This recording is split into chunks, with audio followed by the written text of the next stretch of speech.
Meagan Michael. I am a seer, a seeker, a visionary, and a medium. Every Sunday, I present to you spiritual thought leaders from around our world and beyond. It is my absolute honor and pleasure to bring forward today an amazing spiritual thought leader that many of you have asked me to bring forward and present on my show. Hang on one second. This is spiritual medium. I want to get his titles correct. Spiritual medium and intuitive life coach William Michael Forbes. And I want you to please join me in welcoming William Michael Forbes. Wow. Thank you, Megan. I really appreciate that. Wonderful to be here. Thank you for having me. Oh, my pleasure. I'm so excited that you're here. All right. So the first thing that I'm going to do is start sharing it out. I will send you a link. Let me take a look. Let me just go to High Vibrational Mastery. And I guess in the beginning, I don't guess. I usually in the beginning, but let me see if I'm drawn to do it that way. Yeah. All right. So I'm going to first let me share the link with you so that you can share it. And then Wonderful. And then I'll just chat for a minute. And then when you're done sharing, whoa, okay, there it is. And then I will go ahead and ask you how, like, your whole backstory, which I think is fascinating. And while you're doing that, I will share. Okay, so give me 1 second. I'm messaging this. Awesome. I haven't heard that in a while. Awesome blossom. All right. I didn't email it. I messaged it to you on Facebook.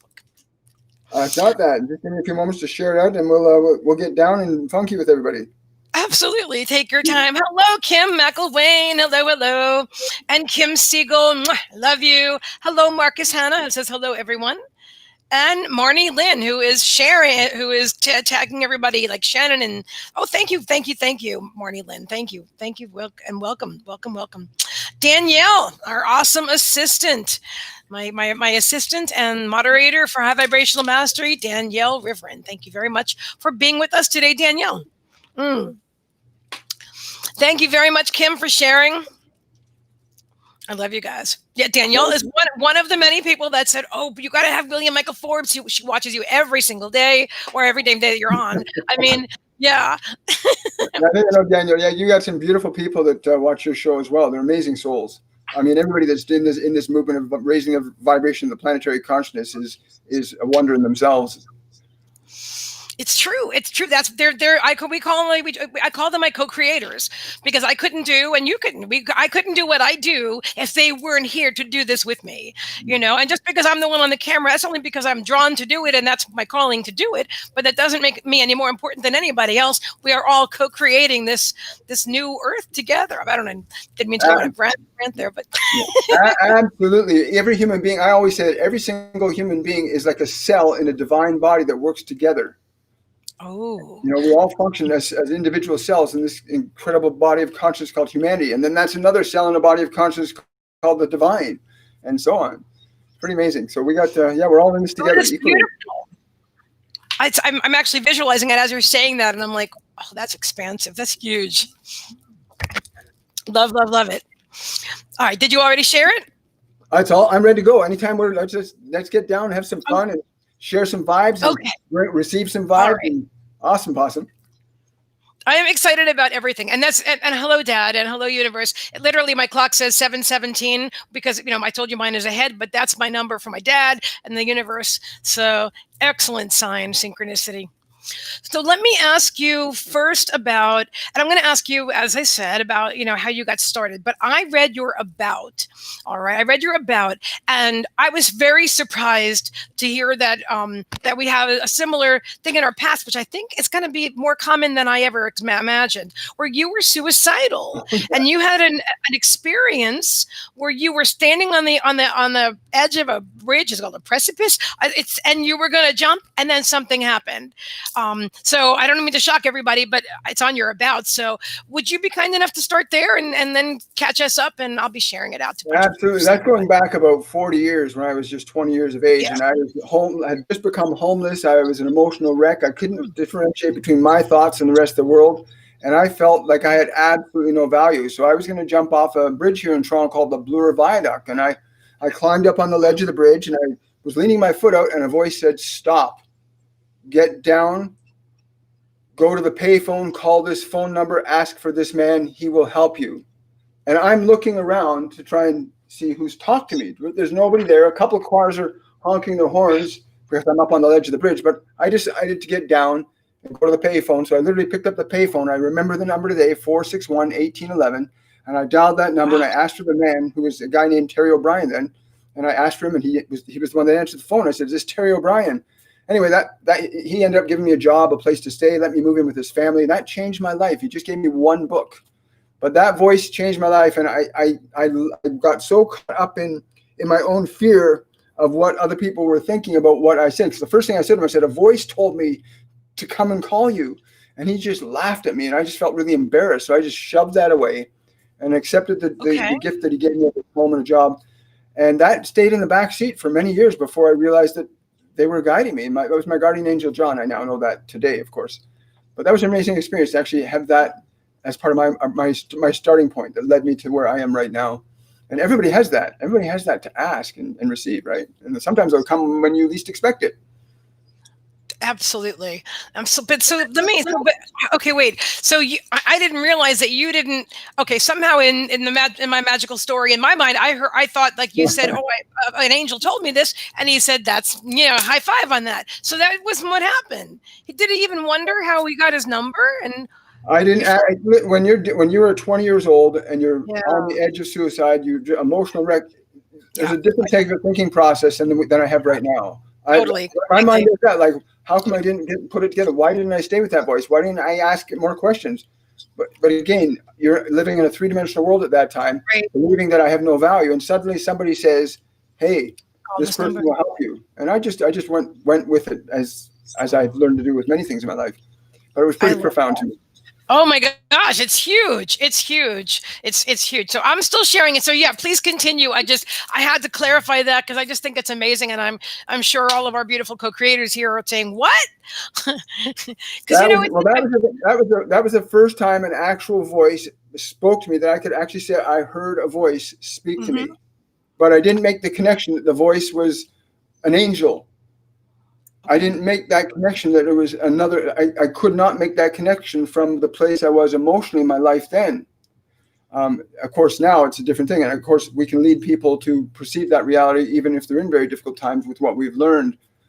But it's important to understand that for me, that was life-changing. And again, it took another 30 years before I began to actually think that other realities actually existed.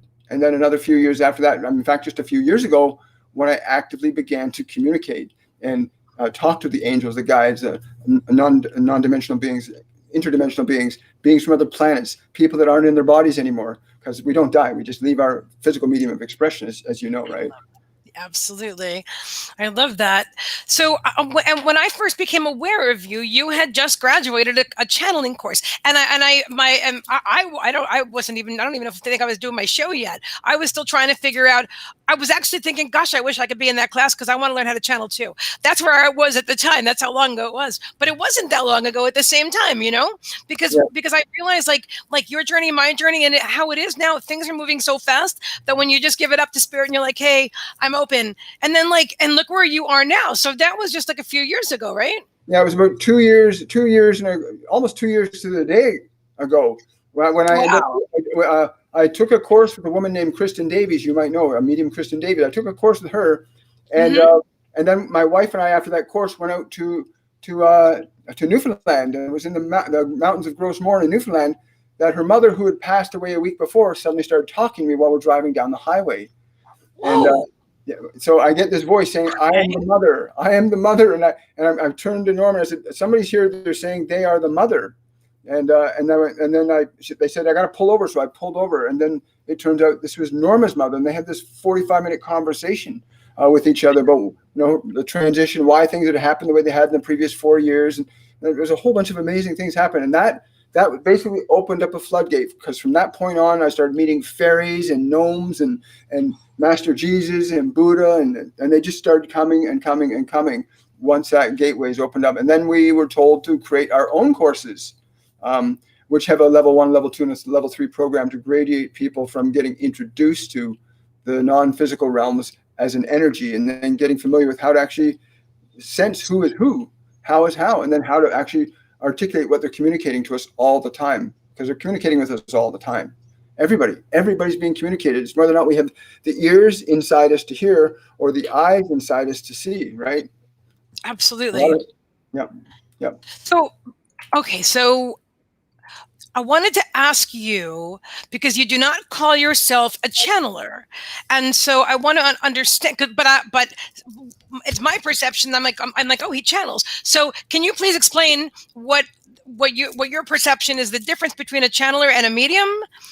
Well, it was my guardian angel John that said I was to use the term medium as opposed to channeler. He said there's too many third dimensional associations with the concept of channeling that aren't ground enough. But when you say you're a medium, it makes more sense because you're actually a medium for information from one medium to another.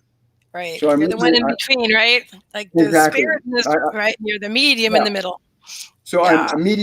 I'm mediating messages from one dimension to another, from one soul to another, from one being to another. And it's like I said, it's the most rewarding thing I've ever done. And reality is we all have that innate ability to do that too. That's really the other thing is that. But yeah, I prefer the term medium to channeler. Absolutely. Absolutely. So what is the verb? What is the verb to be that? So you are mediating? Is that what you use? Mediating, or I mediate information from that other dimensional realm to this dimensional realm. So I'm being the medium between two points of time and space, or non-time and space sometimes. Okay, now this is my first time I'm absorbing it, because this is my first time because I study transmedium. I'm new, like 8 months into it, transmediumship, and at the same time I always say that I'm channeling spirit because I know what I'm, but at the same time I wasn't really sure what the difference was, if there was a difference, and I guess it really is just the perception of it. But I like what you're saying; it's resonating with me. You're mediating the information between the two dimensions. I like that. Again, this is what I was told to use, that term. Other people can use channeler. Other people use spiritual, whatever they want, whatever term works for that individual. But medium is what I was told to call myself predominantly. I understand. And you know what's interesting? I was specifically told my name is seer, seeker, visionary. And then when I started mediumship, they're like, and medium, see Meagan Michael. And I thought, well, that's different and okay. So I get it when spirit tells you this is what you do, this is the name of your business. And so I got to say, when you speak, you're such a powerful channel yourself. Just the intensity of the energy that you project through the medium of your voice box. Where the place that's coming from is like, I'd like to sit there and have cocktails with you sometime at that dimension. That's got to be pretty amazing up there, right? It literally comes through on such an intensity. And I'm so grateful. Like I said, I could just sit and listen to your voice for hours. If you give me a looping tape, I'll sit and just get high on that. Wow. Thank you. No one's ever said that to me before. And it's, you know how like it is, some of our greatest strengths, we used to think were our biggest weaknesses. And I literally was put into speech class when I was a child because I had a lisp, and then people would tell me I talk too fast and whatever. That goes, well, maybe you don't exactly, but anyway, thank you. I'm very honored. I'm honored that you connect with my voice on that level, and that spirit. Well, I'm sure a lot of your viewers do too, that they feel that essential connection to purity, to kindness, to truth. Because that's really what this time is about right now. We're in a time of truth, integrity, wisdom, love, frequencies that don't have us functioning as animals anymore, as just body minds. We're now functioning as spiritual entities through a physical medium now. And yeah, voice is very powerful for that. Well, thank you very much. I want to get back to focusing on you, but I could listen to you talk about that a little longer, but not today. Because I'm really honored and I'm fascinated by hearing you say that. I want to talk about, you had what do I want to call it? Well, what did you call it? An experience the other day that you shared with the world about a crop circle that just appeared last Monday, I believe, in Munich, Germany. Is that correct? Yeah, it's funny that happened. As you know, I do a daily show 3 times Mondays, Wednesdays, and Fridays. And on the Friday, a week ago, Friday just passed, they had come through to me and said that there's going to be some huge changes happening on the planet in the next 8 to 10 weeks. Well, now 7 to 9 weeks now. And so they said, be prepared because you're going to be delivering all kinds of new information. And so literally the following Monday, I get this message from one of our students saying, we've just discovered a crop circle in Ammersee, Germany. It just appeared on Sunday night. And so they said, okay, you've got to set this up. You've got to share the energy of this crop circle with everybody. So I got together with the two students plus two of our student teachers, and the four of us had the one student in Ammersee, Germany, walking us physically through the crop circle, tapping into the energy, and then each of us were channeling the energies that the beings, the Adamics, had put through into the earth. They literally put this vibration through this crop circle into the earth to talk about how our planet is now being engulfed in a massive toroidal field, to balance it and strengthen it and help humanity move from three-dimensional consciousness to fourth and fifth dimensional consciousness, which is about light, love, peace, compassion, the higher frequencies that we all need to evolve to end our suffering as a species. So we had her walking through that for literally a whole hour. The three of us were channeling, and she was walking us through it, and we were talking about the information that these guides, these beings that are coming from many dimensions here. I mean, there's angels, there's guides, there's multidimensional beings, there's the Pleiadians, there's the Adamics, there's the Lyrans. So many beings are literally here to assist humanity as a collective whole and as individuals to raise ourselves up, to literally raise ourselves up to a frequency of consciousness that will enable us to work harmoniously together without any form of gameplay, the old paradigm of pain and suffering, leader, follower. You know, that time is over for humanity. It's time to work from a different platform. Fantastic. So the crop circle. All right. So this is so you're saying all these different entities from different dimensions. So the galactic, yes, the angelic realm. Yes. Now, did they all create this circle? I'm kind of fascinated by the circle itself for the moment. I know there's a bigger picture, but I'm still fascinated by crop circles, about like the energy. I've heard there's like very fantastic energy in crop circles.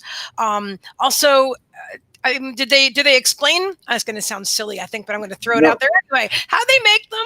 I'm just going to put it out there. That's a great, I'm glad, because that question was asked the evening, because we had people asking questions, and the answer that they gave, they said they use different light wave frequencies to direct the consciousness. In this case, it was the consciousness of, I think it was wheat. So they use a particular white light frequency that redirects, it re-instructs the consciousness of the wheat to bend and shape and form into the precise configurations that they're directing through this light. So the light actually organizes these crop circles. That's why they're so precise. And what was really cool, when they zoom in on where it's flattened over, mm-hmm, these strands of wheat are not broken. They're bent over. They're not cracked. They're literally bent over with no break in them.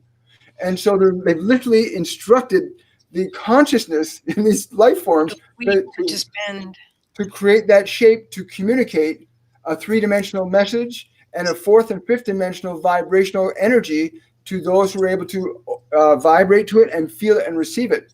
So we had everybody, we'd put the picture of the crop circle up on the wall, and we had everybody going in it. We did a breathing meditation around it. It was pretty amazing. But every crop circle is information that's being imparted, not just from the Adamics, but from the Lyrans and the Pleiadians, and there's many of them putting their unique energy into the process of helping the human collective consciousness move up. So again, sometimes you want to eat an apple, sometimes you need an orange, right? So one might put that vibration, another put this vibration. It's all designed to help us. Just like, if you have to eat certain foods to make your body healthy, well, you need certain vibrations to make your soul awaken and expand and open up and connect to who you truly are and disassociate from being fragmented and separate through the five physical senses.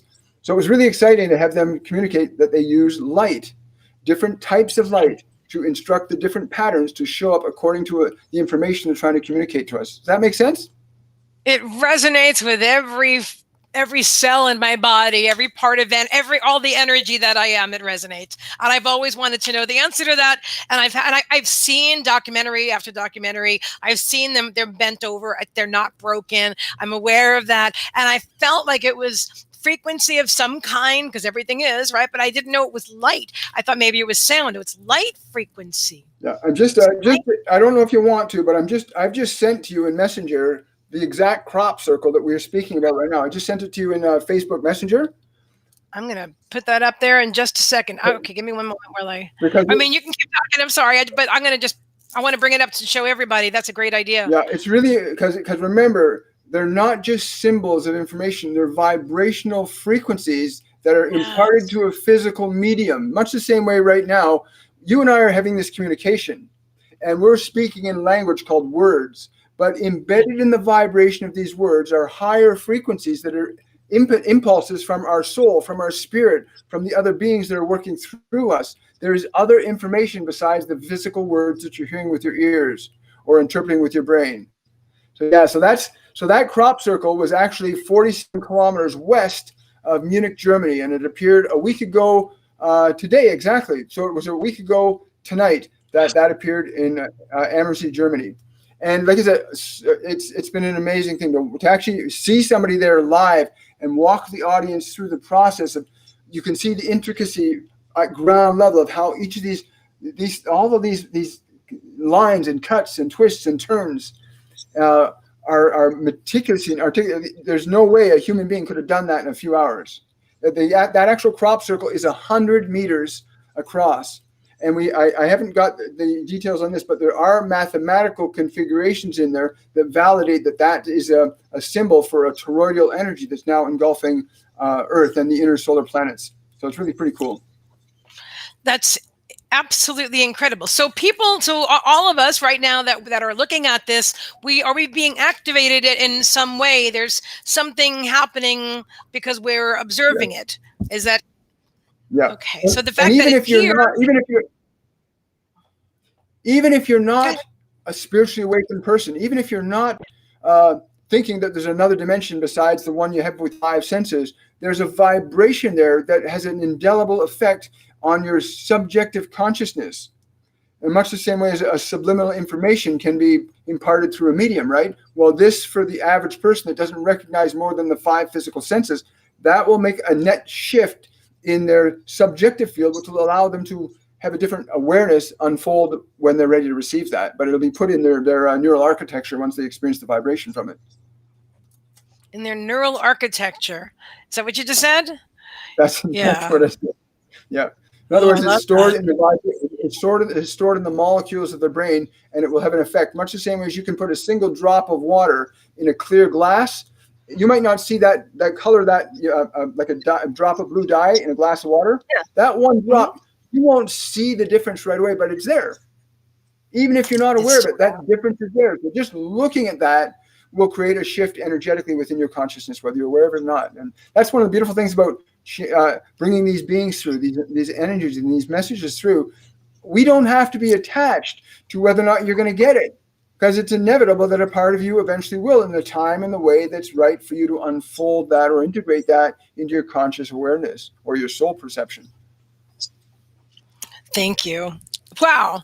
Amazing. I'm going to remove that from the screen for now. That's incredible. Maybe we'll bring it back after. I feel like, I don't know. We'll you know how it goes. We go with the flow. And I know you guys must have a gazillion questions, and I promise you we're going to get there too. I don't know why Be Live is not showing the comments tonight at all, but that happens sometimes.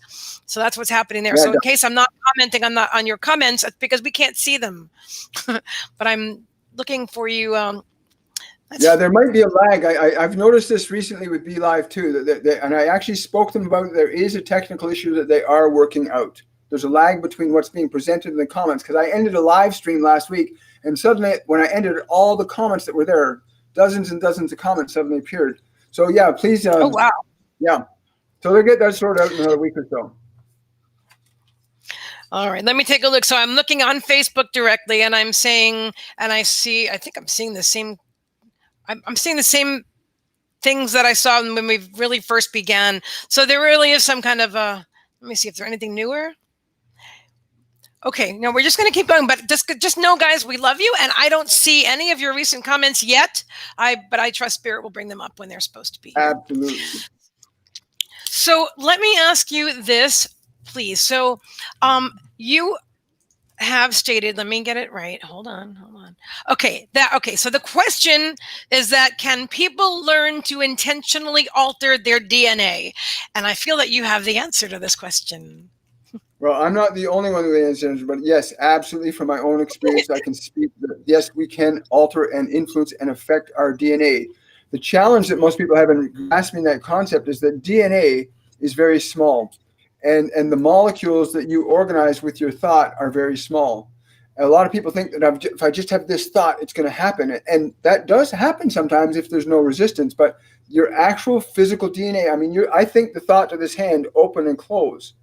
There's my DNA, my nervous system reacting and responding. Now, can I change the way this system functions? Recently, I had a rash appear on my lower legs, which surprised me because I'm very healthy. And so I asked my guys name what it was. They said, go into what it was. And I found out that it was an emotional energy stored from the time I was age 2. And they said, well, if you want to, I said, well, what do I do about that? And they said, what you want to do is learn how to release the emotion underlying the physical condition. And once you release the emotion underlying the physical condition, the body will reorganize itself to the way that it's in alignment with the releasing of that energy. So I did. I released the irritation and the rage that was connected to that from the 2-year-old. And literally the rash just vanished. Like over the next couple of days, it just vanished. So my DNA received structure. Once you change an emotional vibration, your DNA begins to change instantly. Your DNA begins to change. If you can hold a sustained change in your consciousness, your DNA will reorganize itself. If the emotion is sustained long enough, DNA will reorganize itself. And there's a gentleman in Australia who was in a wheelchair for 25 years, paralyzed from the waist down. And a doctor got in touch with him and started to teach him how to reprogram the DNA to repair the body so he could walk and run. So we got him into visualization and doing all kinds of intense things, getting really excited and emotional. And over that 1-year period, he went from being paraplegic after 25 years, because his big goal was to walk down the beach with his wife again. Okay. And so literally at the end of the year, and you can go on YouTube and search for man walks after 25 years, he rewrote his DNA. So the body now runs and walks again. So you can give new instruction to the consciousness of the body, and it'll reorganize itself to the most dominant emotional energy you have, whether it's a negative emotion or a positive emotion. The DNA in your body will follow the consistent instructions you give to it on a moment-to-moment basis. But a lot of people will start wanting to fix their body or get over a disease, but they don't hold on to the emotional state long enough to get the results. So they try for a day or a week or a month, and it might take 6 months or a year, but they only try for a short time. They don't get results. They give up. But if you stay with a sustained idea, energetically and emotionally long enough, the DNA in your body will begin to reorganize itself to that vibration. It has no choice. My hand does that for me because I think it to. Your DNA does exactly the same thing, but you've got to learn to give it instructions long enough. Little born babies born can't do this. If you look at little babies, their hands are just kind of like this. They have to be programmed so they can train and instruct the physical mechanism to carry out those commands. And that took a period of time, teaching a child to hold a fork or tie a shoe. The DNA has to receive consistent, repeated emotional and mental information in order for it to direct the cellular consciousness to function in a very precise and specific manner. But most people give up because they don't believe that they hold on to it long enough, or they get caught up in fear and their fear takes them back again, because fear will instruct your DNA as easily as joy will, right? Joy will make your body, fear will make your body. You're giving your DNA instructions all of the time. The question is, do you want to be conscious of it or not? So I've learned, my personal experience was breaking my right heel bone into 4 separate pieces and tearing all the ligaments and ankle tendons from the ankle bone down. And I literally was given a book by my mentor. He said, just tell the body what you want it to do. So I literally spent a week in hospital instructing all the bones and the nerves and the tendons and the ligaments to begin to reconnect. At the end of the week, they couldn't tell where the breaks in the bones were. At the end of 3 weeks, the foot specialist then said to me, what are you doing? Everything's reconnecting, because normally it was like a 2-year process because they can't even connect the tendons and ligaments because they'll pull the bones apart. They have to actually wait until the bone is so well healed they can start connecting tendons and ligaments, and then it restructures. But the consciousness in the body followed the instructions that were given to it with a highly charged, powerful emotional state sustained over a 3-week period in this case. And so at the end of the third week, he pulled the pin out of the back of my foot. And at the end of the fourth week, I walked out of the hospital and he just shook his head and said, "That's absolutely amazing." And I said, "Yeah, it is amazing what this consciousness will do when we ask it." And Master Jesus says it all the time. He says, "Ask and you shall receive." But most people don't ask long enough, therefore they won't receive. Right?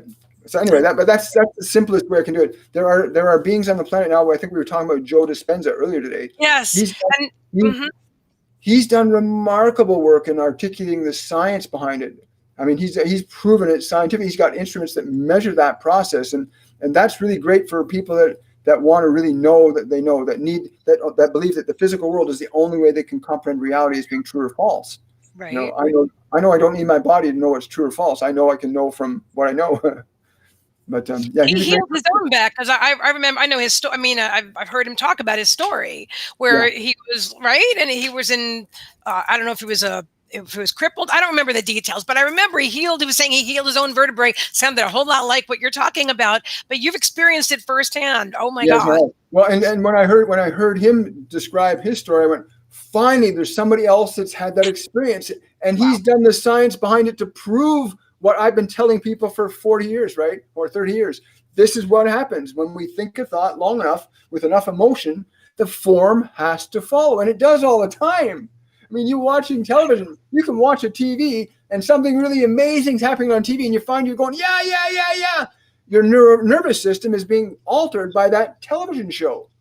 And yet we have the ability to become our own effector to the nervous system and literally stop letting the world around us direct our consciousness and start becoming self-directed from within, right? That's where we are, going within to manifest without.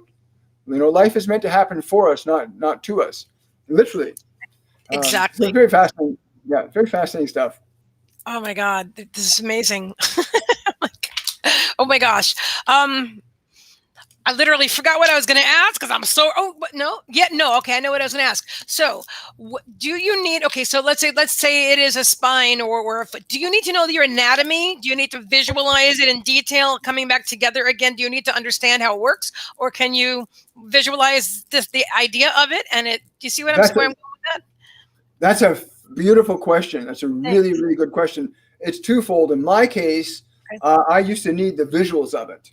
Because I'm a visualizer, right? I used to be a real dominant visual. Now I can feel, but you can do it visually, but you can also feel it. If you go into a feeling of like vitality and health, and you can feel that, you can't help but feel your body responding to that. And that's the key. When you can get an idea and add an energy to it and allow that energy to come down into your body, the body responds and reacts to it if the energy and the emotion are sustained and amplified enough.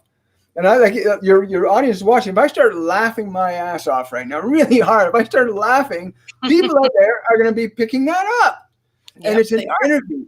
Now, what happens when you, instead of it being something out there directing you, you're on the inside, you've got pancreatitis and you want to heal that. Well, you can go in and feel it. Start giving the pancreas an intentional energy of vitality, like literally direct that feeling into it and watch what happens. You know, we've had students that hadn't been able to walk properly in 10 years, and now they're going from blocks down the street, and they're thrilled and they're alive and vital because the body is an instrument. It's not who you are, and it will follow instructions given to it consistently and repeatedly with a highly charged emotional state. And it's elegant simplicity at its best. Literally, ask and you shall receive. I'm not my body, neither are you. It's just something we use while we're functioning and expressing through this physical medium. And once you start seeing people getting empowered with the reality that, wow, I can actually turn to my tennis elbow, I can actually turn to it and start going into a feeling of joy and gratitude and appreciation and holding that image of it moving and working and if they keep holding that energy long enough, the system has to respond.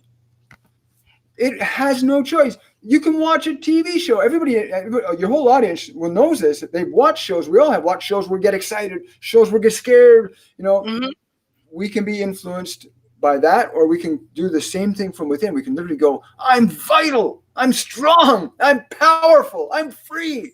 Every organ in my body is beautiful. You know, we can do that. You know, or we can have somebody say, sir, you might have a problem there. You know, we can buy whatever belief you want. That's But right. we are free at this time in our species evolution to now create consciously and deliberately Yes. or not. And this is the time. This is why all this information and knowledge has come through, because you are a divine being. Everybody on this physical dimension is a divine being functioning through a physical medium. And when the physical medium is not necessary anymore, you will still exist. Whether or not you're conscious of existing is another thing, but you will still exist. You're not your body. You're not your mind. You're the awareness that has a mind and has a body, and you can direct it and reorganize it to be whatever you need it to be in this physical dimension, right? Pretty cool. 100%. And I don't know. I know a lot of my viewers know that I had stage 4 lymphoma. Was diagnosed with a few years ago, and I healed myself from that. I mean, I did have 6 months of chemo, but that's not a healing thing. That's a let me kill you slowly with this medicine. But I did, and I still have the whiteboards on my refrigerator that say, "I am healthy, I am healed, I feel great." I would sit down and I would talk to my spleen. I nicknamed her Spleeny. I would not let them remove her. I talked to, just like you're saying, all my organs, and I'm like, "I love you, and you're so healthy." And yeah, that was honestly the pivotal point in my own awakening. Wow. I can totally feel that. I'm getting goosebumps and shivers. That you got so many guides and angels working with you that you've been now able to share that truth to people and empower them to do the same. Because we did not come here to suffer. We came here in joy and in trust, right? We didn't come here to suffer. Nobody came here to suffer, but we learned how to do that, right? And we get to unlearn Yes. it. Wow, that must have been quite a journey for you. It was an incredible journey, but what's interesting, that's not interesting, but so I was also diagnosed even before that with rheumatoid arthritis, and I just ignored that totally, but it was affecting my hands, and the fact that I still had fear. Recently, I still had fear behind it, and I'm like, why, Spirit? I can cure myself of cancer, but why do I have this? And I don't want that. And literally, I released the fear or whatever, and now I've been doing Tai Chi, which I really strongly believe is going to be and I'm healing them. They're changing. As you're talking about it, I'm like, you're talking about the hands too. I'm like, oh, this is so for me. Yeah. Right? There's a funny thing about emotion. We store emotion in our body. Every emotion we've ever had, every emotion we've received gets stored in the body, and it stays there until we either release it or transform it from one state to another. And that process that you're talking about, that we're talking about right now, is literally taking a state of energy, whether it's a lymphoma or whether it's a broken foot. We're taking that energy and altering it from one state of being into another. And that's exactly what we're doing. And we're changing the emotional energy that's there. We're changing an emotion. So, most dysfunctions in body are emotions that have been stored long term that show up to be healed and corrected. We teach people a really simple process when they got pain in their body to help remove pain almost instantly. Really? And that is to actually become aware of the pain. And instead of most people when they feel pain, they want to get rid of it. Take my pill. Most people want to get rid of their pain, and we say no. You actually want to go into the pain, and you want to use a very simple mantra. We give them a very simple mantra to use towards the pain. Is simply say this: you communicate to the pain, the suffering, whatever it is you're dealing with this mantra in a very specific tone of voice that sounds like you mean it. So let's say I got a pain in my hand. I'm going, now I feel the pain. I turn my attention. I go, no matter what I've thought or felt or believed about you, I'm willing to love you, even if I don't understand you. And you go so deeply into the vibration that you're directing that vibration of love and acceptance. Even if you don't understand why the pain's there, the suffering's there, you're just extending that energy in a tone, an energy of sincerity. And that energy of sincerity begins the process of transforming the energy from one state to another. Much the same way as you can take this water and put it into the freezer. The water doesn't have to do anything. The freezing will freeze it. So the power of your voice, the energy of your voice, that I love you, will change the energy of the suffering into I love you. Absolutely. Reminds me of the Dr. Emoto, right? With the rice and the water. The water. Fantastic. This whole conversation is just fantastic. Let's see I can see some comments now. So let's take a look. Thank you, Danielle. You're doing a great job. Let's see. So Vaughn is saying, I will heal my traumas to the love and light. I want to stop crippling myself and hang on, I'm trying to read it. It's kind of stuck in there. over No worries. myself and overly obsessing in my emotions. In Jesus' name, I will be at peace. Excellent. Now, let me ask you this, because I know a lot of times. So, okay? So, when somebody wants to, so you're telling them you're saying to tune in to the pain. Are you addressing the issue? Like the diagnosis, like doctor says you have a wart on your foot, whatever. I mean, are you focusing on that, or you're just tuning into the feeling? You're just tuning into the feeling and just expressing your love, charging your, that's what I'm feeling now. You're accessing, okay, you got the symptom of pain. So you got a hurt on the body. You access, you know where the pain is, but you want to go into what emotion is represented by that pain. What emotion is that pain? That pain might be anger you stored there. That pain might be shame.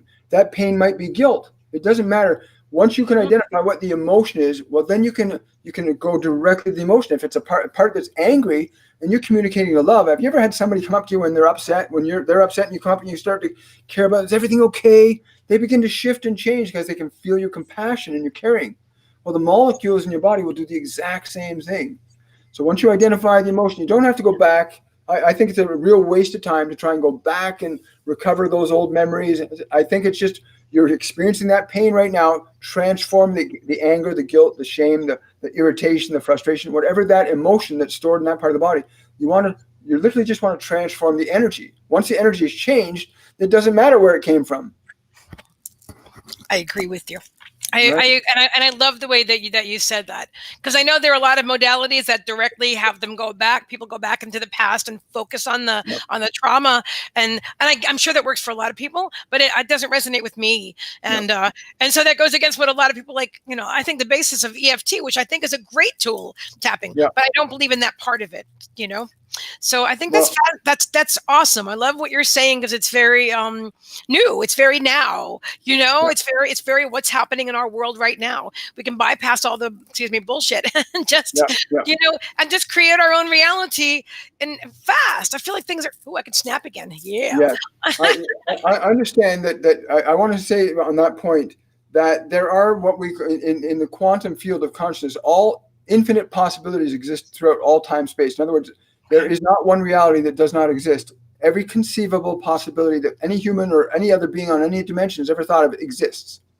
And they can produce different timelines. So as I am now, there is a timeline that was still me as 2 years old that was experiencing that irritation and frustration that had a relationship to me. And when I altered the symptom that had in this time space, the frustration and the rage that child and the irritation that child was feeling at mommy and daddy fighting, when I altered it here as the symptom in the body, the timeline of that 2-year-old immediately changed. Yep. So when you change your present, you change your past. Yeah, you change your present. You literally reorganize the past. So you don't have to go back. The kingdom of God, the kingdom of change, the kingdom of transformation is here and now. We don't have to go back. Once you change it, it's changed. I love that. I've been saying that for a while, but that the way that you just expressed it is just so perfect. Thank you. Yeah, because thank you. Thank you for sharing that all with us. Oh my gosh, I know we must have questions, and let me take a look. Let me see. We have a lot of comments. I wish to be live with, but that's okay. No point in wishing that. It's right here. And Lisa Pacinello says, yes, I healed my MS by setting the intention every day and imagining the cells being healed. Yes. Go, girl. Yeah. It's so more, what people don't understand is when you form, that's awesome. The minute you form an idea of health and vitality, at the instant you form the idea, microscopic particles begin to organize themselves. And if you stay focused on it, then more particles begin to order themselves. And the more you stay, the more it happens. And the more energy you put towards it, the more energy begins to the more matter begins to organize itself around your emotion. Emotion is the 5th state of energy that you are able to direct. So when you begin to use emotion, you're organizing matter. And all matter is a product of emotion. All action in the human realm is a product of emotion. There is no human behavior that can occur without an emotion behind it. So emotion directs matter. And the soul, you as an awareness, can direct emotion. And once you understand that you can direct emotion as an awareness, now you become the creator of conditions by using energy directly to alter conditions in time space. Say the last part again. I was looking at the next question because I don't want to miss what you're saying. Go ahead, please. Once you realize that you as an awareness are able to direct emotional energy, you suddenly move into a position where you're actually beginning to organize matter in time space from a position of awareness or creation. Because you're aware of it. You're aware that you can do that. I'm aware that I can heal myself. I'm aware that I'm already healed.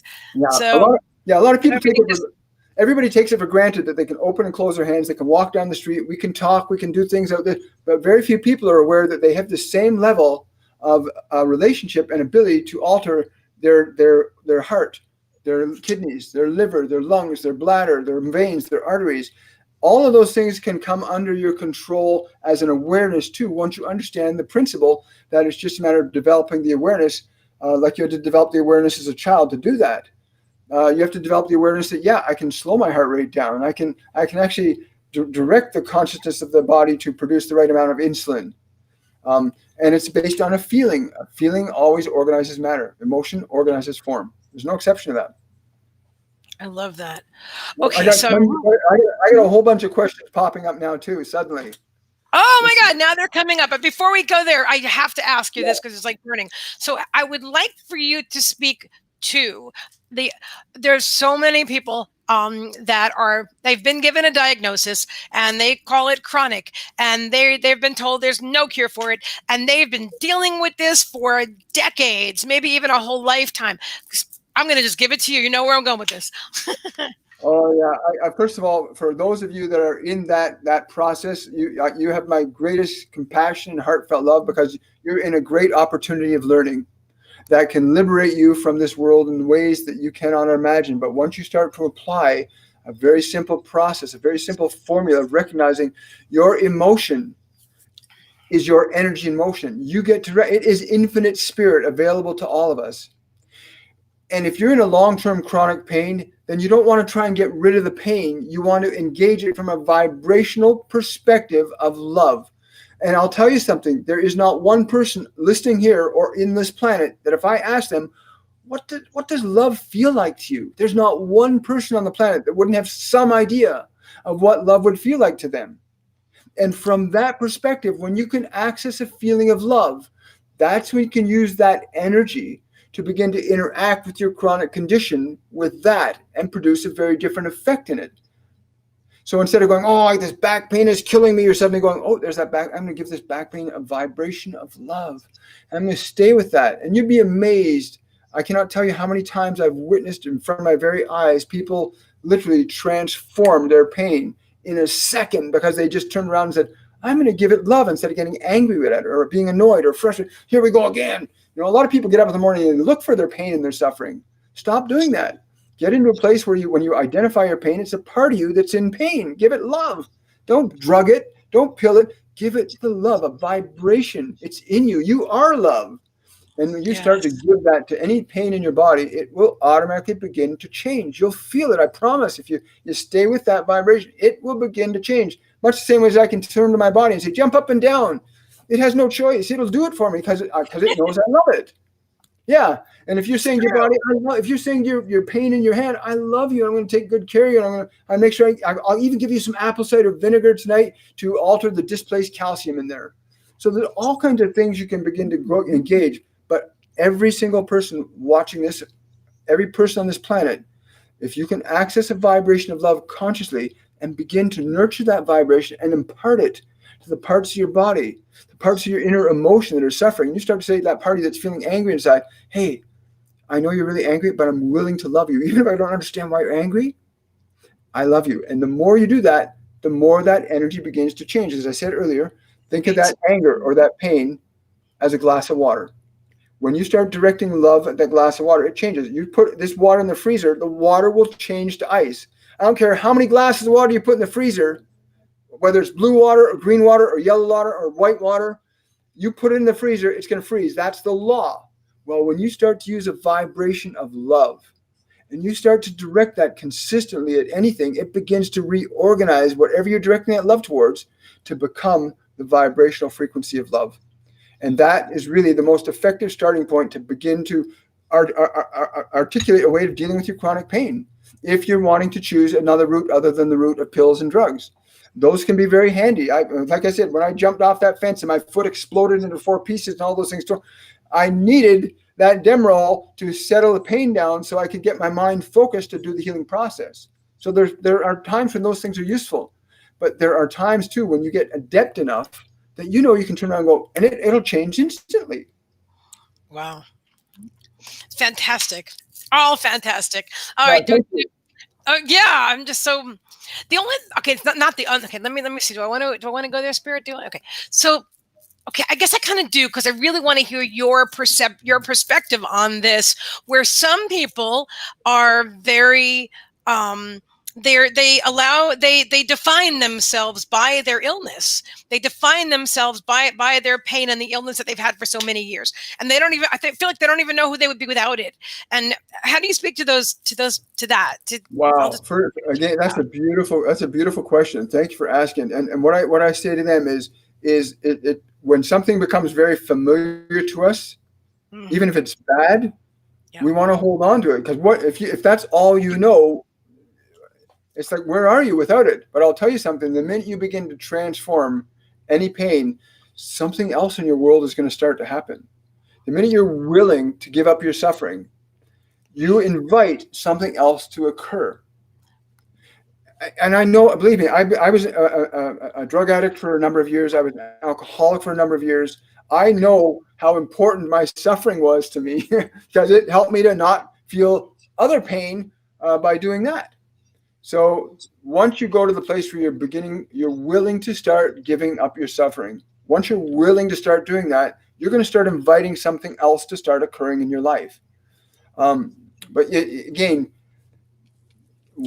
that's all I can say. Like, I'm not in your life, but the minute you start making a choice that you're going to change that, you're going to love that suffering, by loving it, you'll get rid of it. I wrote down what you said, willing to give up your suffering. That's profound, William. When you're, when you're finally, we're not finally, I'm just going to paraphrase a little bit, but basically when you're finally ready and you're willing to give up your suffering, then you can heal. I think that's like the first step, right? But you have to be willing to give it up. Yeah. Well, the other side of that too is, remember, your body, if you're attached to suffering in your body, then you believe you're a body.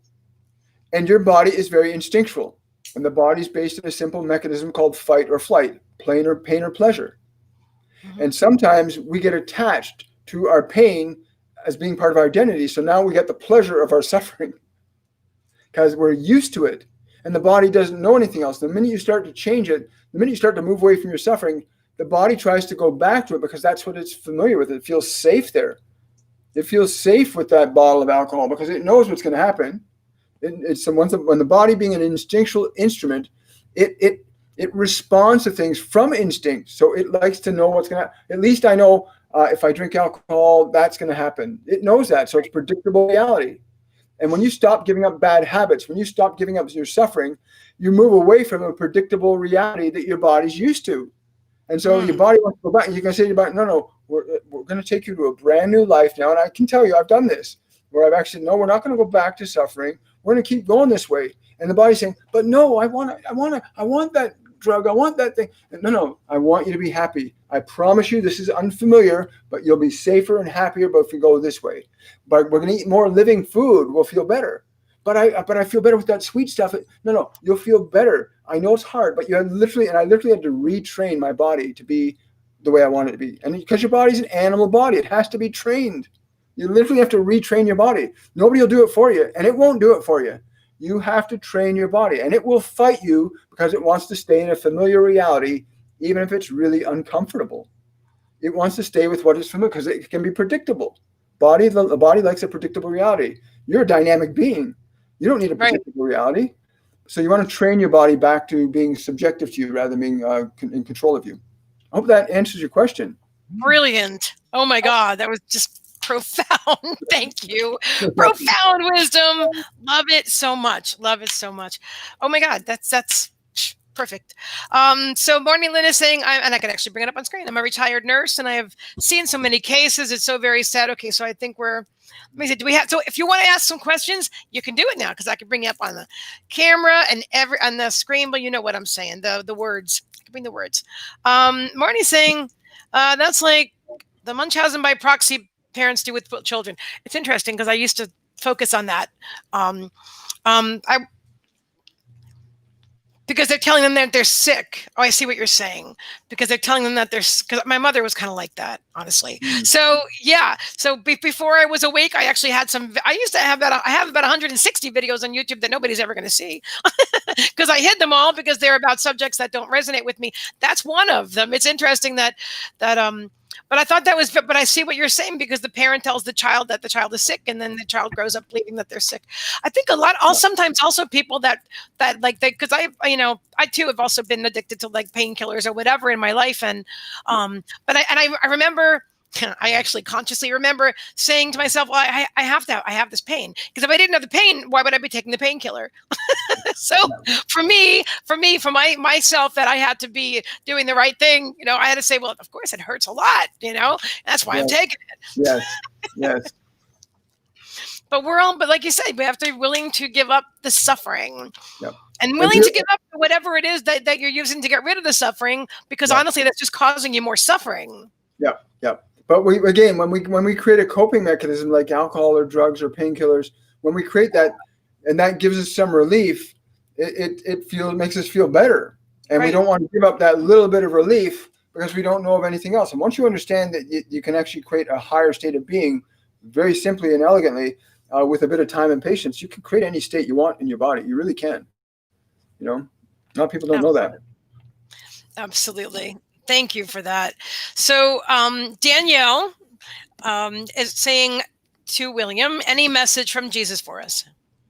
Oh, wow. That's a great request. Thank you. Let me just see. The first thing I'm getting is deep excitement and gratitude that you have all chosen to open your hearts and your minds to that which you truly are, the love that is who we all are. If you are willing to breathe, even in this moment, and feel that light within your chest, feel that light within your chest through your breath, and remember that life that is what we are.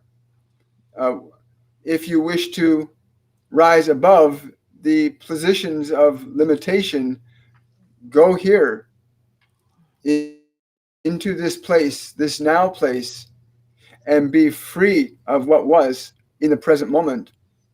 This is where all that you could ever hope for, and wish for is in this place, in here. But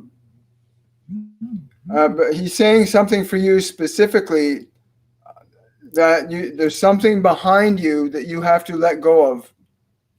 Let go. He's saying let go. It's something about a male figure, to let go of him. To let go of him, lovingly let go of him, so you can move forward more freely.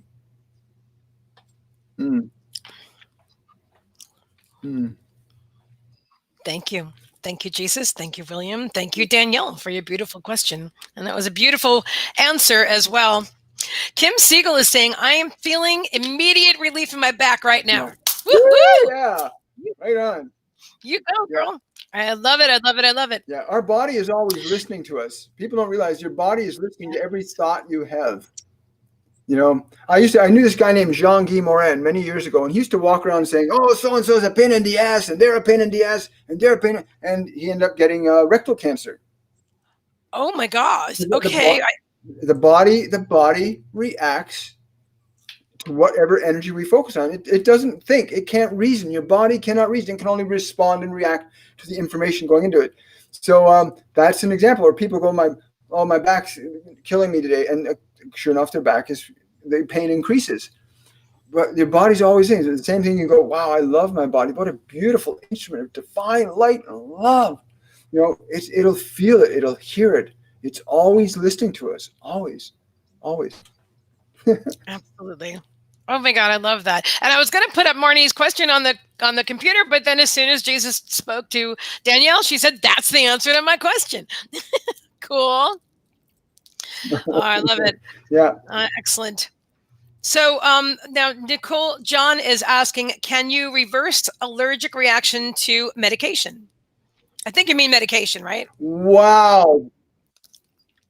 Wow, that's a great question. I get an immediate yes, Oh, absolutely.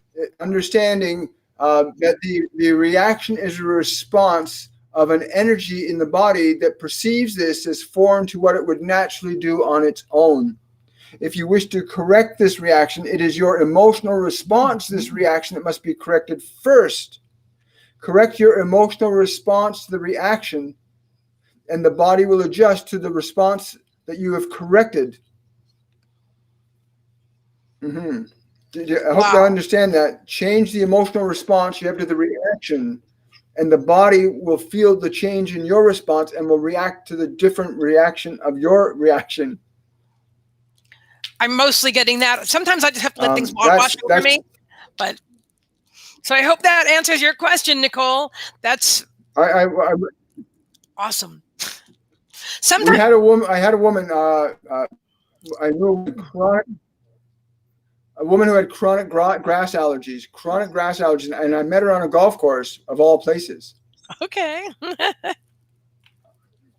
And what ended up happening is I had her.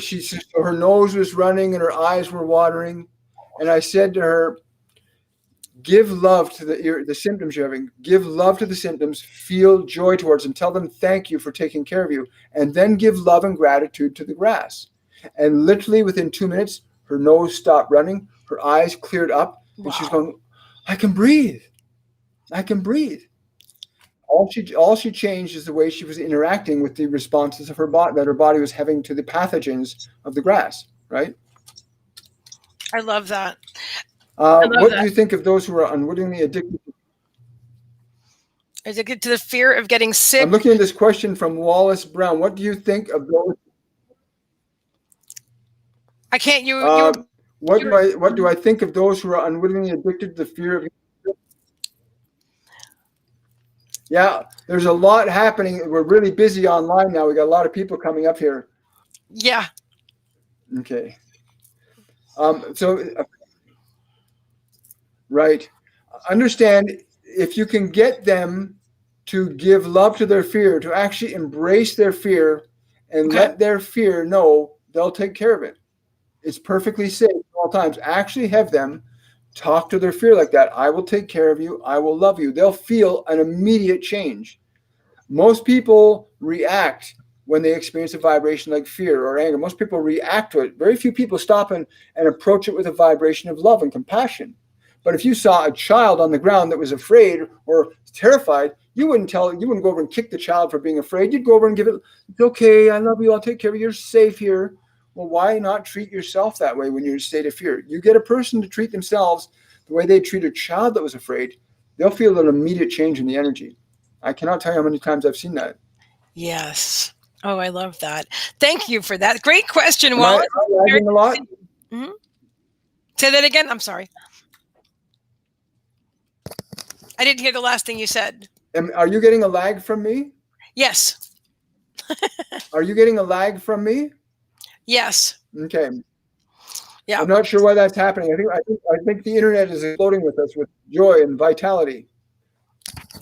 I think we have a lot of energy coming in right now. I can see the shifts around you, and it's fabulous. It'll be fine. I'll just stop talking.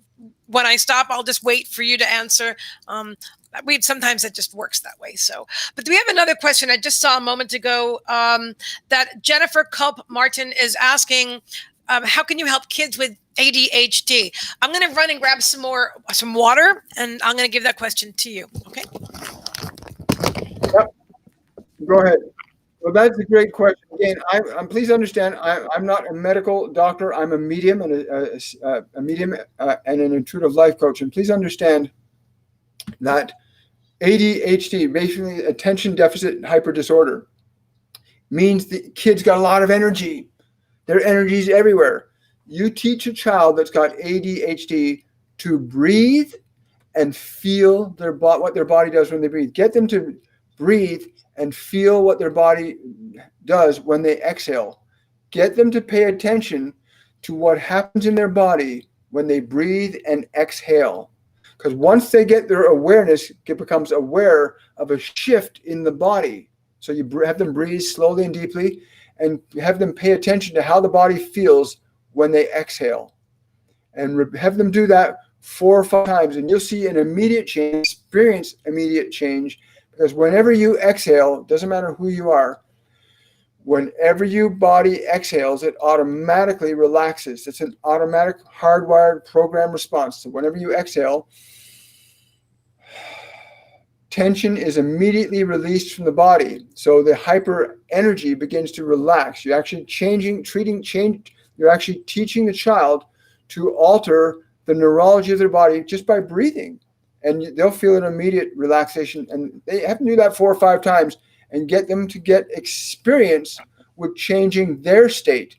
Because what happens with most kids is the adult, the kid change or modify their behavior. But if you start teaching the child to do simple things that they can experience from within themselves to know what is true, you'll be quite pleased with the result. And so will they, because once they can experience their body relaxing and their energy relaxing just by the breathing process, you will empower that child to have a little bit more awareness that they can alter what they feel. Because that's what you got to teach your children, that they can control what they feel.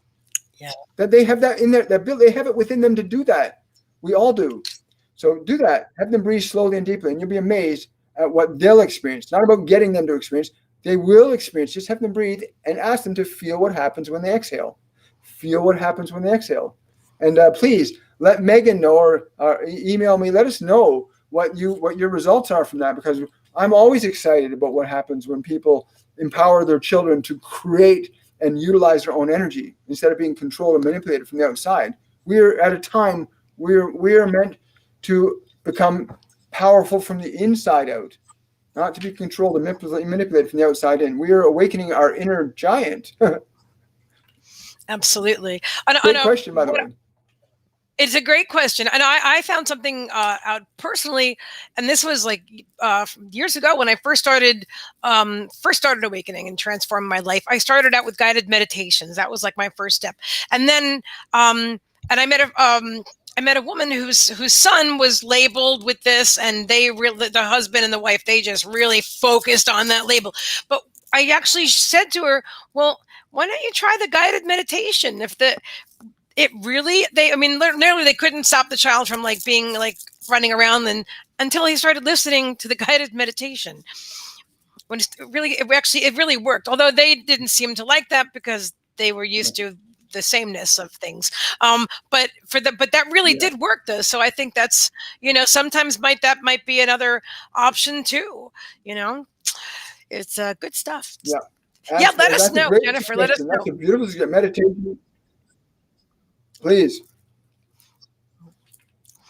I know, because I used to use guided meditations in the very beginning before I did meditation, where I sit down and like for an hour and just let my mind go. Before I could do that, when I was coming out of like a lot of trauma for years, I wasn't able to do that yet, and so I needed somebody else's words. But I was very mindful of whose words I was listening to. I became very not close. I don't even know him, but I mean, Michael Seeley on YouTube has beautiful guided meditations. I would listen first and make sure that the words resonated with my soul, and then I would relax and then allow myself to be guided.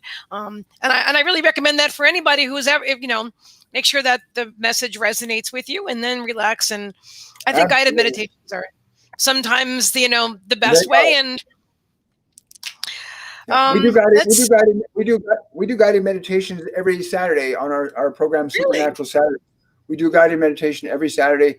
That's a summary of the previous week's activities. We do a Monday, Wednesday, and Friday live event at 10 a.m. Called Shortcuts for Your Soul. And then on Saturday, all the guided information that we receive from our guides and angels there gets rolled into a meditation to integrate those vibrations and frequencies into our own bodies and minds and into our world. It's very powerful. So yeah, let everybody know. I mean, can you stay till 9? Would that be? I mean, do you yeah, have enough time? I'm totally dope with this. I can feel it. I don't know. You got some great people here. We got some amazing masters and beings around us right now. I got this I don't know who this is, but like they're like saying like the vibrations and energies that are being generated in this event alone is hooking up with many others that are occurring simultaneously around the world. There is a principle that if you allow yourself to feel the space above your head, we will download into you what you are ready to receive at this time. They're saying the space above your head, about 8 inches. Just be mindful of that space and just feel the energy of that space while we go on with this. So be mindful. There are these beings that are trying to download information into all of us, and this is happening globally, not just in the shows, but globally. So just be mindful that's occurring right now. I love that. Is that when my ears are itching? I have this weird thing, and I literally, when I went to get the water, I'm like, Spirit, I don't have itchy ears. But since like the crop circle, since the beginning of the thing, first one ear and then the other ear, I'm like, am I picking up somebody's ear itching? But no, I feel like they're trying to tell me something. I feel like I'm. So is it? Yeah. I'm wondering. Let me just ask you. That's a great question. What do you think? One of the ways guides and angels, especially for people learning to tap into their guides, their angels, the multidimensional beings, their family members that aren't in form anymore, they can only reach you through the channels that are available to you. So if you're open, you might get itchy ears, you might feel heat, you might feel cold, you might suddenly get a tickle in your back. They'll approach you, you'll become aware of them in a way that you're able to receive. They can't get through to you and where you're closed. They can get through to you where you're aware. Some people might get ringing in their ears. Other people might get flashing lights. Other people might get a giddy feeling. It's unique and distinct depending upon what you're open to allowing. But they're always trying to. So the question I would ask you is what the vibration, the tingling in your ears, what does it feel like if you could turn those vibrations of tingles into words? What would those words say?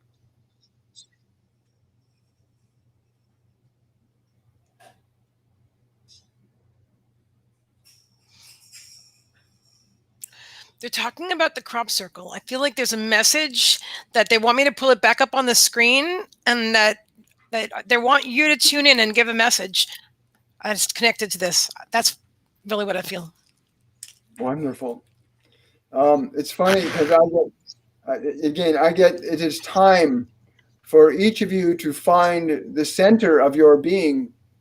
You have spent, some of you, many lifetimes being disconnected from your center in this world of sensation. And it is time to bring yourself inward again, to not be governed by the information of your senses, but by the information of your soul, to allow that which you are to be articulated as the expression through form, rather than seeking the satisfaction of your senses as a medium exclusively for creating experience. The body that you're in is always temporary, but your awareness as soul is eternal. Go inward. Go to this place in the high temple, into the high temple, and feel the light that you are there. Do not let your senses distract you from what you know in your own heart to be real. This world is temporary. You are eternal. Go within and feel the essence of your being within. They're saying you may define the vibration in language that will be suitable to your mind, for your mind will need to understand that which you can feel. You may define it as love, or you may define it as light, or as wisdom or truth. You may receive also very specific and precise information from us and from your own soul and your own source. But there is this configuration of energy within you that you now must turn your attention to and allow.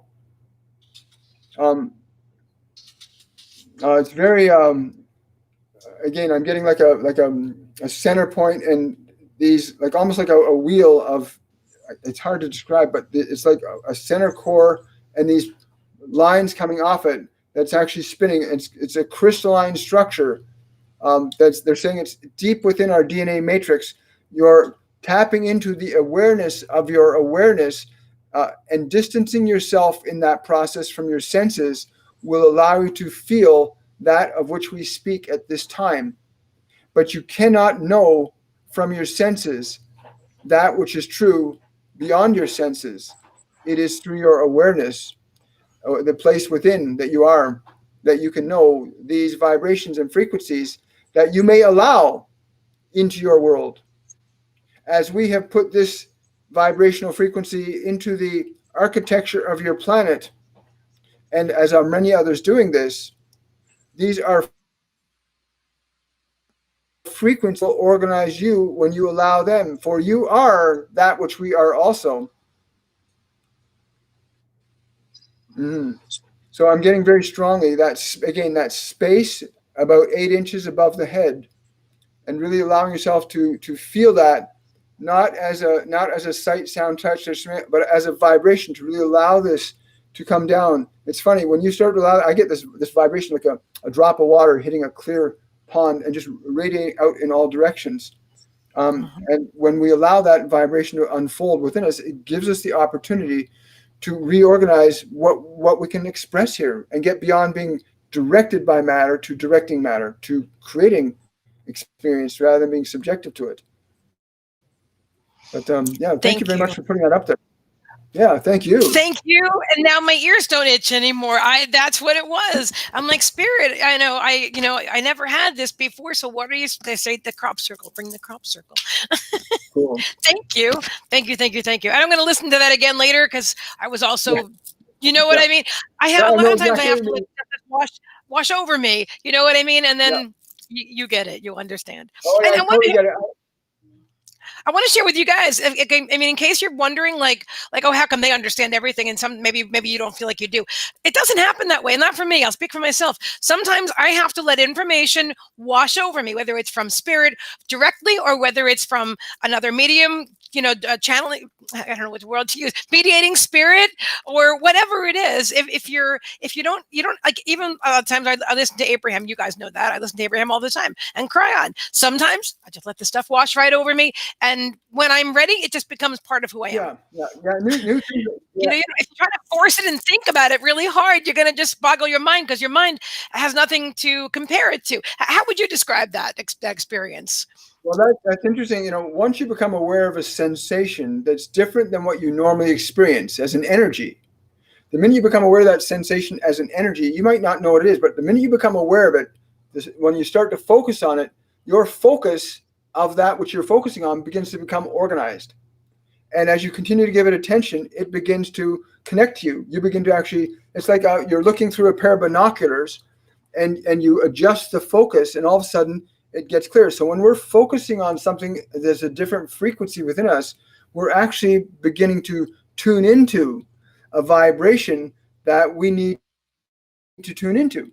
And so focus organizes what it is you're looking at.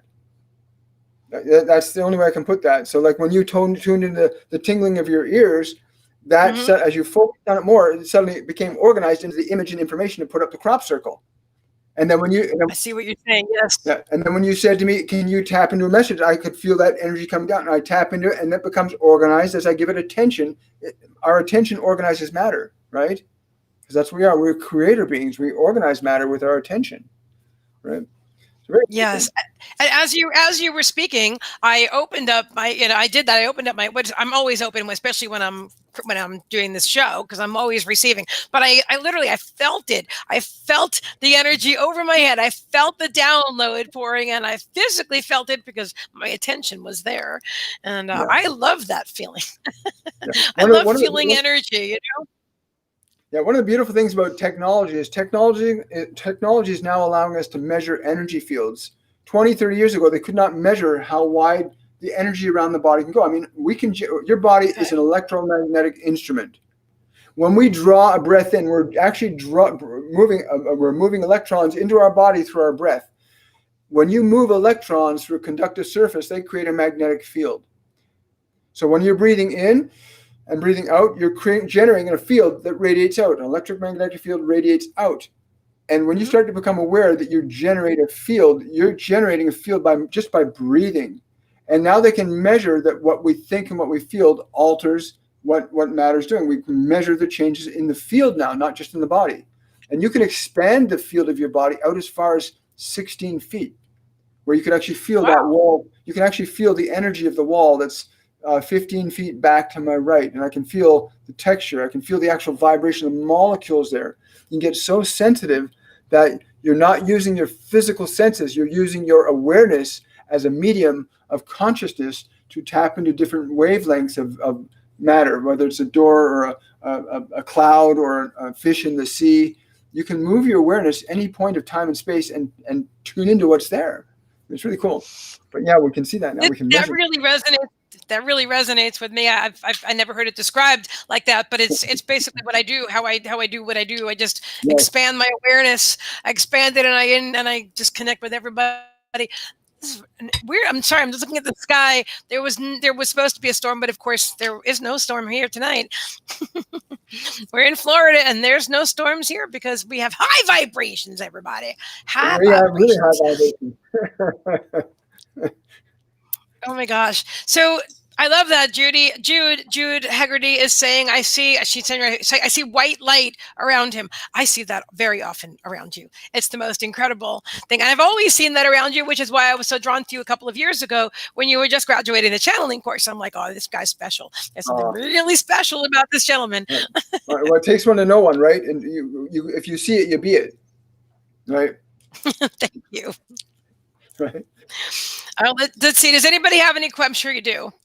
All right. So I feel like Danielle was fielding some questions. Was there a question, Danielle, that somebody had?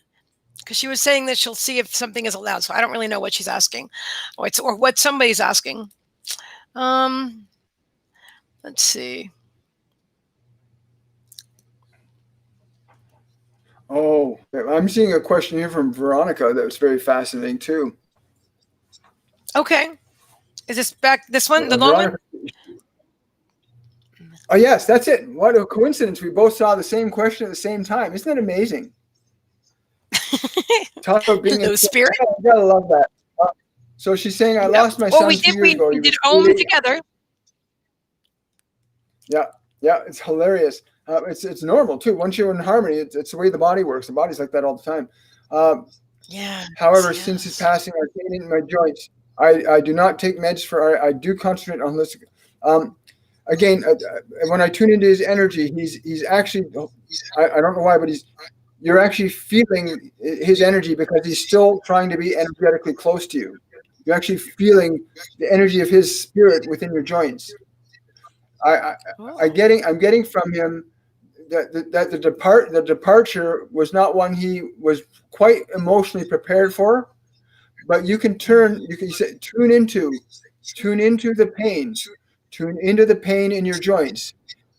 Recognize it as the vibrational essence of your son's soul, still bonded with you in time space. Give the love, the joy, the gratitude you feel now for your son still being, for he is not gone, he is still being. And in acknowledging his being here and now, the pain will leave because you believe in an illusion that he is lost and he is not. Believe that he's present with you. Feel him and extend the love and gratitude of his presence with you. The pain will be gone once you acknowledge his presence with you. It will not mean that he departs from you, but you will no longer be feeling the pain of the denial of his existence, for he does not exist. He exists with you now, and he's wanting you to acknowledge his presence. Because it's very painful to be ignored. Yeah. Wow. So please, Veronica, take a moment and feel all that pain. And it's your son. It's the only way he knows how to connect to you because he's feeling separated. It's not a natural feeling. And extend your love and grace to him. Let him know now that you know that he still exists in time space and in non-time space. Feel your love towards him. Every part of that pain, communicate your love to that consciousness, which is your son. And please let us know what happens. Yes, please definitely. Thank you for that question, Veronica, and thank you for sharing that with us. Yeah. And thank you, William. That was great question. Yeah. Let's see. We do have. Where was it? I just saw a question. Let's see if we say it at the same time again. Probably. Oh, Marnie says she's in Orlando. Well, I'm just outside of Orlando, Marnie. And there's a cool looking sky out there, but no storm, honey. No storm at all. Yeah. We have beautiful weather here in Florida. Wow. Oh, I hear your puppy. Yeah, that's little Tika. She sees energy all the time. She'll be looking in corners when my guides and angels are around. She'll actually look up where I actually feel them, and she'll sit there and she'll just look. So they all respond differently, right? Absolutely. Yeah, I've got 2 dogs and 2 cats that live inside, and then the one outside who's just adopted me. But anyway, yeah, totally. Because my one cat, Chevy Boo, oh, he's so sensitive. He's like that child that's just like kind of out there, like, wow, I see stuff over there and over there. Oh my God! But they're all, animals. They're just the best. I noticed a question from somebody named Marnie who's requesting a message from her spirit guide, and again, there's a Marnie. There's a vibration that you're holding up in your right shoulder area of anger and bitterness that you need to let go of. This is somewhere 8 or 10 years ago where this originated. So you want to really get into that place of just really letting that go, whatever that is. But yeah, it's saying to let go of that, to let go. You don't need that anymore. Be now. It's the upper right shoulder, kind of like under the shoulder blade, between the spine and the shoulder blade in there. But let that go. That's anger and bitterness from some event about 10 years ago. Let it go. You don't need it. Awesome. Thank you for that. And Marnie is saying, oh my God, yes. Yes. Absolutely. Let's see. Now, Stephanie Gay is asking for a message from her son. Is that something that you're receiving? Oh, let's see. The first words that come to me is because whenever somebody does that, it just comes to me. The words "oh goody," the words "oh goody" coming through. And again, I don't know why they're using that term, but it's "oh goody." Something about Oreo cookies. I don't know what it is, but something about Oreo cookies. Something about the sweetness. But yeah, something about Oreo cookies. I don't know what it is, but something about Oreo cookies. You have to do something about Oreo cookies. I don't know what that will mean to you, but he's communicating that something about Oreo cookies, and that's something for you. You'll understand that. I don't know what that means, but that's what he's communicating. Something about Oreo cookies. It's really funny. I love that. Oreo cookies. Yeah. So thank you for asking, Stephanie. Yeah. Oh my goodness. So yeah, it's amazing to not be attacked. I mean, we all have access to these dimensions. Every single soul on this planet has access to it, but we have to cultivate the awareness of that access. It's like if I said to somebody right now, what is the mathematical formula that defines how the universe came into existence? And there is an actual mathematical formula. And I had a friend of mine show that to me one day, but nobody knows that. And if you don't know the formula, it wouldn't mean anything to you. It's like if I said to you, tell me, what comes to your mind when I say the word ornithorhynchus? What is an ornithorhynchus? What comes to your mind? And the vast majority of people go, what? Ornithorhynchus?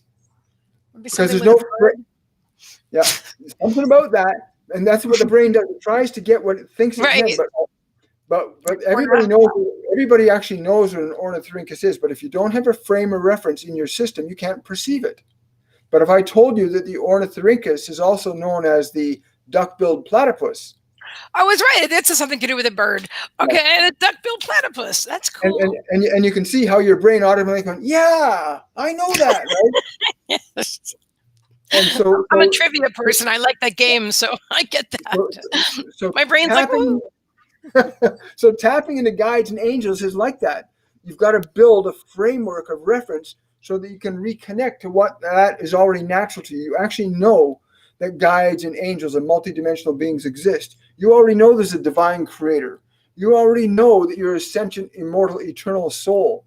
But you don't have a framework in your mind and body to let you reconnect to that consciously. So you want to build a framework through experience, which is why we do the courses and classes we do, to train people to reconnect to a framework outside of what they think they know. So they actually get to experience what they really know. It's very fascinating. Let's talk about that, because I feel like I want everybody to know exactly where they can find you, and about your show, and about your courses that you have up, and everything. Tell them everything, because I know they're going to be like, we've got to find him everywhere. And I do have all your links in the description, but I want to make sure that you tell everyone personally, please. So we were guided to create a mediumship course. It's a 3-level program called Mediumship 101, Mediumship 102, Mediumship 103. One's a beginner's course, one's an intermediate course, one is an advanced course. Each course is structured to get you in touch to your awareness of how you perceive non-physical energies, the guides, angels that are around you all the time. How do you feel them, sense them? We introduce that process in the level 1 program. In the level 2 program, we instruct you on how to release from your mind your attachment to past suffering, how to actually let go of emotions that no longer serve you. Because once you start releasing negative emotions, once you start connecting to these higher vibrational beings, you want to start organizing yourself into a higher vibrational state. So when you start releasing anger and pain and transforming that energy, you raise your vibration. And then we introduce you, in the beginner's course, we introduce you to high vibrational foods, how to change the food you're putting in your body, how to release things that no longer serve the vibrational nature of who you are as a soul. As a soul and a body that's working through a body, there are certain things that enhance your body's ability to be a finer instrument for perception, and there's things that inhibit your body's ability to be a fine instrument of perception. And so we teach you, we introduce you to high vibrational foods, high vibrational thinking, and then practicing with other students, practicing one-on-one with teachers every single day for a 3-week period, learning how to actually know that you know what you know. And we do that. We're starting September the 5th is when we start this first course. You can go to my website, williammichaelforbes.com, and all of the information's there on the course, the class, the information, all that information's there. I'm sure Danielle's putting that on the screen now. I'm not on the screen, but in the comments. So thank you, Danielle. Yeah. Mm-hmm. And so that's one facet of what but we also have our daily show, which is like you. We have a free offering that we do Mondays, Wednesdays, and Fridays, where we channel divine messages and we offer information and inspiration to people. Mondays, Wednesdays, and Fridays at 10 a.m. Eastern Standard Time, or same time as you, Eastern Standard Time, I believe. And then we do that Monday, Wednesday, Friday. And then on Saturday, we do a Supernatural Saturday. And the goal we've been given is to bring about the manifestation of our awareness of the divine self, to literally bring the energy of soul into conscious, deliberate physical manifestation, to facilitate integration at a higher level of all humanity. As you know, we're in this process of ascension. And ascension is about literally, like when you start your show off, that really, I got to say, when you say raising the vibration, that completely epitomizes what is happening on a human collective consciousness scale. Yeah. And the work that we do, and the guides and angels that are here to work with all of us, are in that process of literally raising our vibration so that we're not subjective to matter anymore. Yeah. So we actually get to create experience rather than being subjective to matter. And it's a very exciting time. So we do that. And again, I do personal private readings too. If anybody wants a private reading, they can go to my website and find out about that. But we are in amazing times, and every single person knows it, even if they don't understand it. I mean, even people walking down the street that are afraid of the virus, there's a part of them that knows something really different's going on. There's a change happening. And that change is human consciousness is breaking free from its subjectivity to matter. And we're becoming liberated in consciousness to be everything that we can possibly want to be and do as a spirit, as a being. And that means we get to change matter. We get to heal in a whole new way. You know? As you know from your experience, the power and the energy of changing what you think and feel and how it affects your body.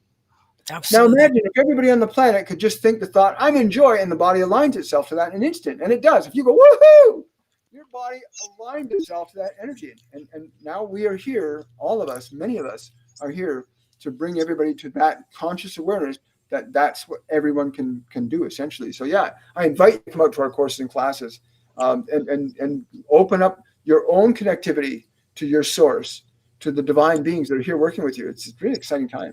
This is the time, guys. Spirit. I mean, I'm not specifically teaching it right now, but Spirit told me it's called, for me, they said it's called the intuitive development evolution. It's the exact same thing that you're teaching.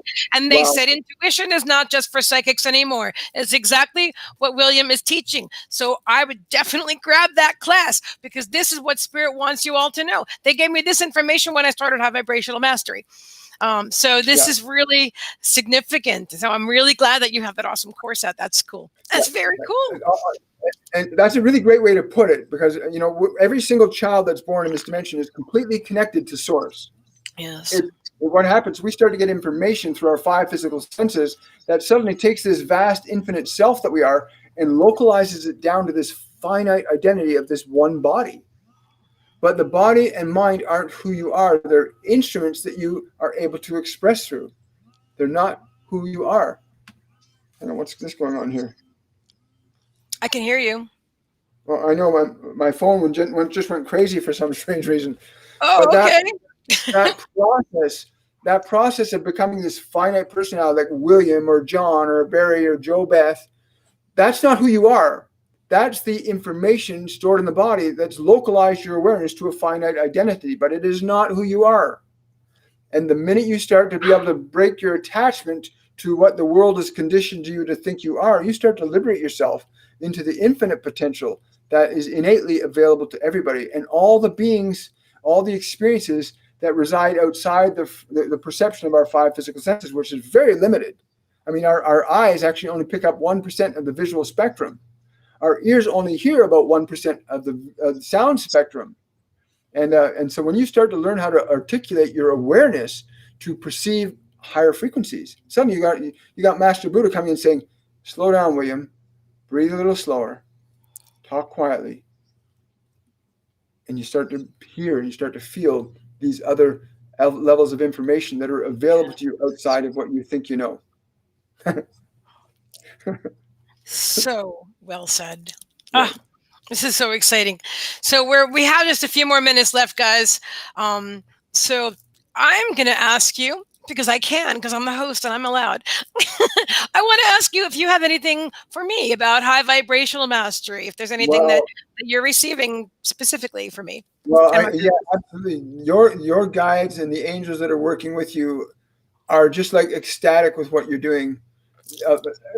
They're telling me that much of what I've perceived through your voice is the connection you have with them that makes you so strong on what you're doing. They're saying, continue forward. They're literally like showing me the image of a bow of a boat going through water, just cutting through whatever's in front of it. And that's exactly what you're doing. They're saying you're cutting through all the resistance. Just continue going forward. Continue going forward. They're saying there's a gateway that you're about to open up to. It's going to open up something brand new. I don't know what it is, but they're saying it's way bigger than what your mind conceive, but everything that you know is natural for you to happen. That's I love cool. That. It's way bigger than what my mind can see, but what was the last part of that? But everything that I know everything is natural? Yes. It's natural. When it happens, you'll know it's the natural thing to happen. It's the natural thing to happen. I feel like I know something big is happening. I don't, it's just, I'll see, I'll know. Oh my God, that's so exciting. Thank you. Sometimes mediums go to other mediums. Well, I guess I don't have to, I'm preaching to the choir here because most of my audience are also intuitives on some level of their development, you know, so, but yeah. And you know what, it feels really good. Sometimes I find myself as a psychic and as a medium, sometimes it's always easy for me to receive spirit and tell somebody else. But when it's about me, I believe them, but sometimes like the human mind will say, are you sure about that? Or you know what I mean? Yeah. I got to be honest. I still get that. Sometimes they'll get me. Okay. They'll give me information. I'm going, what? They'll be saying things to me. And I'm going, really? And yet they've never ever been wrong. That just blows my mind. They've never been wrong, in spite of my own uncertainty. Because there is a learning curve you go through. It's like, you know, you go to grade school, you got to learn what 2 + 2 is. I remember the first time the teacher held up 2 apples and said, 2 apples plus 2 apples is 4 apples. And I remember going, what? I remember being in grade 1 going, what? How can that be? Right? I love You go that. through a process of experience that suddenly one day you go, yeah, there are angels. I can feel them. You know, it's experience, really. Ultimately, that's what you're saying. It's experience. Wow. I don't even want this show to end. This is so great. Yeah, yeah, I know. Isn't that fun when that happened? And what happened is the time went by so fast. I And know they tell, it's 2 hours too. yeah, It's like, they always tell me, they say, when you go into a higher vibrational state, you'll get more time in less space. And I said, what do you mean by that? yes. It's more time in less space. They said, time goes by faster because your awareness is embracing more of itself. You're expanding more. So you experience more time and it seems it's gone by faster, but you've just embraced more. So you've gotten more time in less space. It's amazing. So No, I mean, your I know joy. that I'm aware that it happens all the time, but I never intuited the details like you just did. Your Okay, so joy, your joy expands your awareness. So time goes by right. faster because you're expanded more. So in my body, I measure time this way, but when I expand my awareness, time changes, and we're in a higher vibrational state of joy. All of us are. So the time just goes by like that because we incorporate more of it into our awareness because we're expanded beyond the moment. We're incorporating. I'm trying to find language to things that I just know.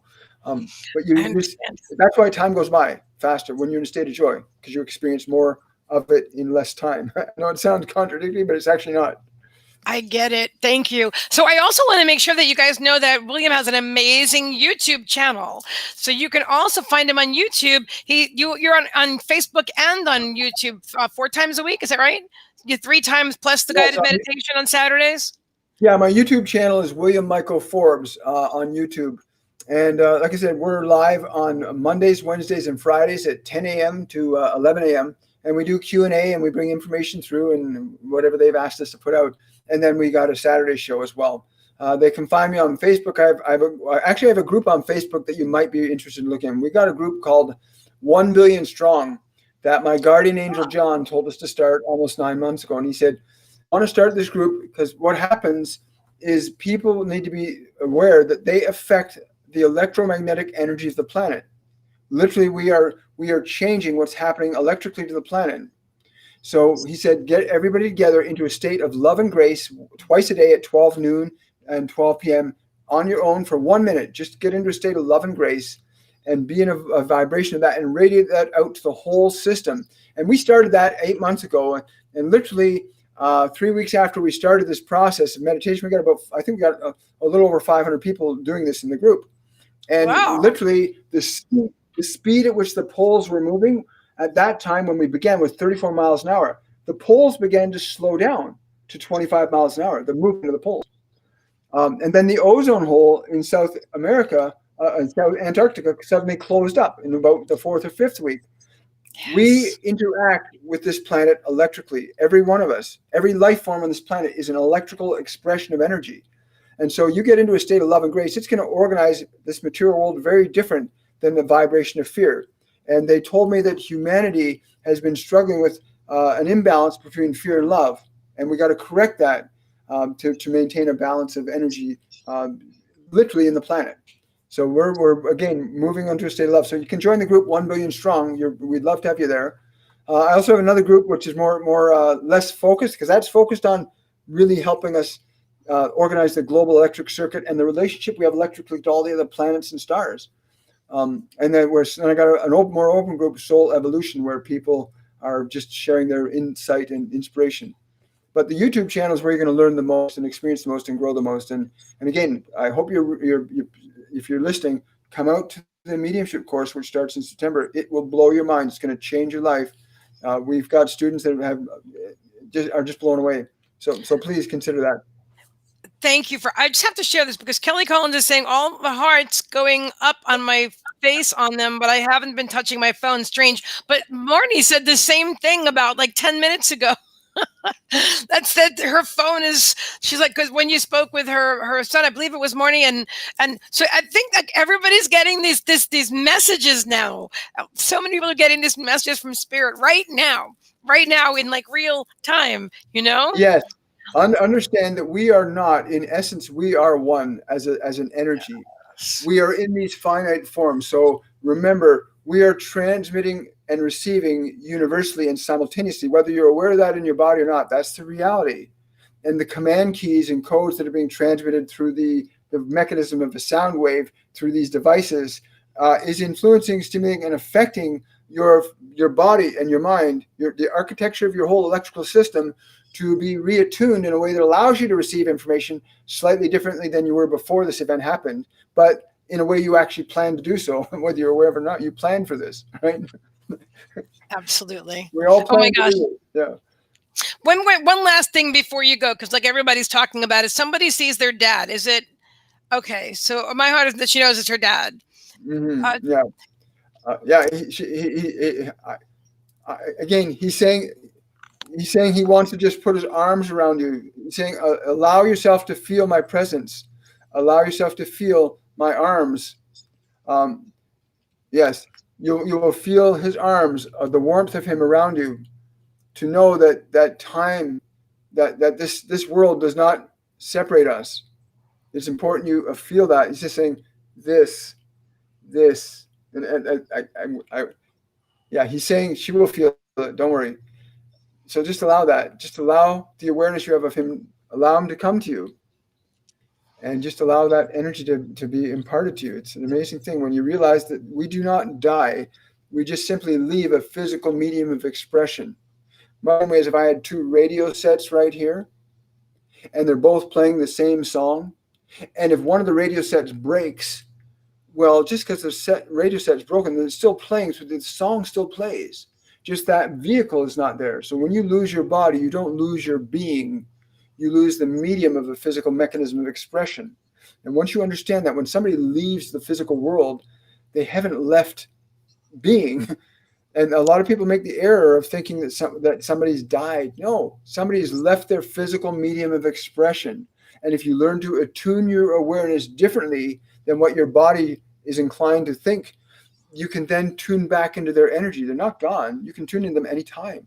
Yes. But it's a matter of how to change your perceptual awareness to feel another presence again. They're always with you. Never not. You can never not be. Absolutely. And everybody's saying thank you. This is amazing. And you guys have been amazing. You've been amazing hosts. I'm so grateful that you brought me here. You got wonderful energy. The group you put together, the work you're doing on this planet is an honor and a privilege to be part of this. Thank you so much. Thank you. Thank you. It's been an honor and a pleasure to work with you today. And I hope to do this again soon. You're incredible. And I thank you so much. Yeah. You're very, very welcome. I'm so grateful again. And thank you everybody for showing up and contributing your questions and your energy. And you've got a wonderful light worker community. And thank you for allowing me to be part of it tonight. I really appreciate it. Good night, everybody. We love you guys. Bye-bye.